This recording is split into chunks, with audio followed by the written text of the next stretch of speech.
Mas o Vasco, é claro, quer mais. O Vasco não quer apenas o Paulinho, o Vasco quer seguir contratando nesta janela de transferências, tem outros alvos, tem outras prioridades e por isso está no mercado da bola procurando exatamente outros jogadores. E hoje, um dos nomes que vem sendo tratado como prioridade desde a abertura da janela de transferência, na janela de transferência ainda não abriu, mas desde a parada, né, para a Copa do Mundo, é o nome de Nelson de Ossa.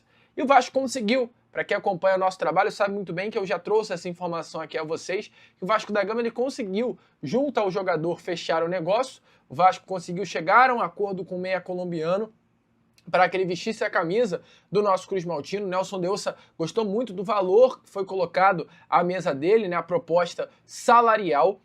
E o Vasco também conseguiu, junto ao Real Betis, negociar a compra dos direitos econômicos de Nelson de Ossa. Já está tudo amarrado, tanto com o jogador quanto também com o clube espanhol. O Vasco colocou na mesa, né, do Real Betis uma proposta até o meio do ano que vem de empréstimo e uma opção de compra. A opção de compra do Nelson de Ossa está avaliada em 9 milhões de euros fixos, aliás, 8 milhões de euros fixos, mais um valor que poderia chegar a casa de 12 milhões de euros. Valores bem altos, mas o Vasco entende, né, que vale a pena pagar essas cifras pela compra dos direitos econômicos desse grande meia colombiano. Mas toda a situação judicial do Vasco acabou atrasando as negociações, fez com que o Vasco da Gama não conseguisse fechar a compra dos direitos econômicos do jogador. Por quê?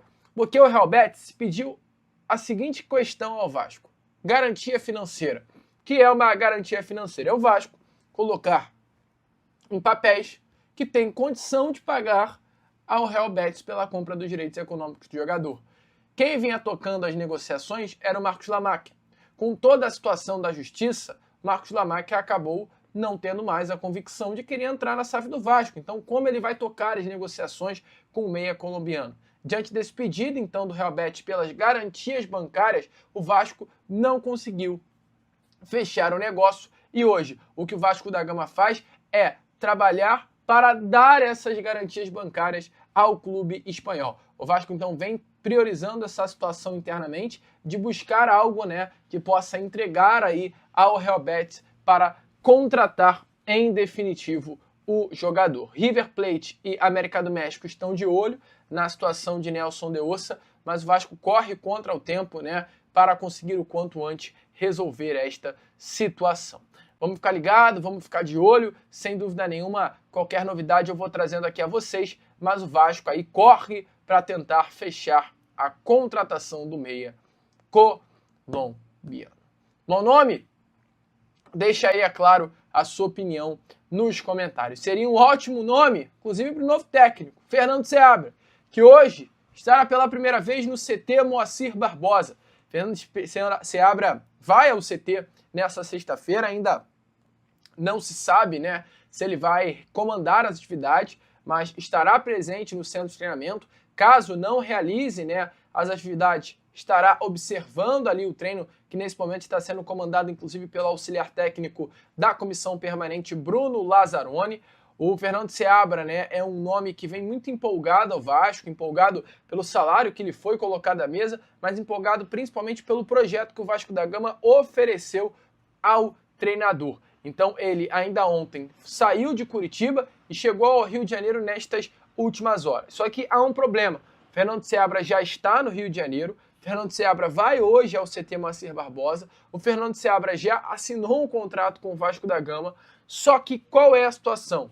O Vasco se colocou à disposição de pagar a multa rescisória ao Coritiba no valor de 4 milhões de reais. Mas o Coritiba, nas últimas horas, está começando a travar o negócio. Porque o Coritiba, ele exigiu que o Vasco, para que o Coxa liberasse o Fernando Seabra, pagasse 4 milhões de reais da multa rescisória à vista. O Vasco vem tentando, né, ajustar todo esse impasse. O Vasco da Gama vem tentando costurar uma parcela desse valor de 4 milhões de reais.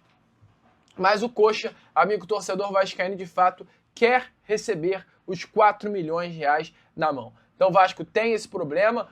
O Fernando Seabra quer tanto vestir a camisa do nosso Cruz Maltino que o staff do treinador, o Hugo Magalhães, ele vem costurando as negociações com o Clube Paranaense e ele mesmo, tá? Amigo torcedor Cruz Maltino, se colocou à disposição de pagar parte da multa com o seu próprio bolso. Ou seja, ele se colocou à disposição de tirar seu dinheiro, pagar parte da multa rescisória para que Fernando Seabra vestisse a camisa do Vasco e logo após o Vasco da Gama quitaria, né, automaticamente esse valor diretamente com o empresário do atleta. Então o Vasco fazendo dívida com o empresário do atleta, não, do profissional, dívida com o empresário de Fernando Seabra para conseguir a liberação urgente, né, do profissional. Mas a situação é essa entre Vasco e Fernando Seabra, tudo certo, ele que conhece CT Moacir Barbosa nesta sexta-feira, mas esse problema e esse impasse financeiro